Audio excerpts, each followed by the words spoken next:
Yung pinakita sa akin yung video na yan na naghahabulan, hindi pa nga siyang magdapa. Nakawa ko noon. And honestly, I view the scenery, well, the scenario, the scene, as pathetic. Pathetic yung itsura. Kasi nasaan na yung amas mo dati. Na-challenge mo pa nga si former Senator Trillanes yung kanyang mga make my day, and then kung gusto mo, ikaw ang magpumosas sa akin. And that's exactly what Senator Trillanes did.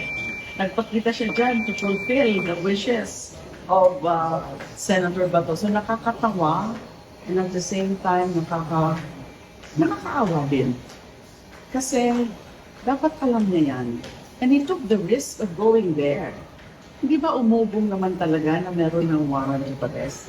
Although the reports, the news reports were conflicting. Pero sana, alam niya yan na meron ng warrant of arrest. Kaya nga siya nagtago for what? 4 months? Or more than 4 months? Hindi siya nagpakita sa Senado para magtrabaho.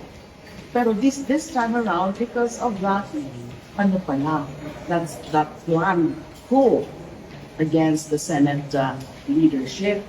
So nagpakita siya for that purpose, that's political actually in nature, hindi para magtrabaho. So alam na yan, the risk.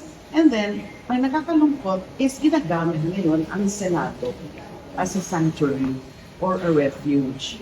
Dahil yung sinasabing protective custody ng Senado ay ano lang po yan yung magbibigay ng proteksyon, magbibigay ng custody sa mga kung anong mga circumstances or sitwasyon, that is merely a tradition, which is a non-binding tradition.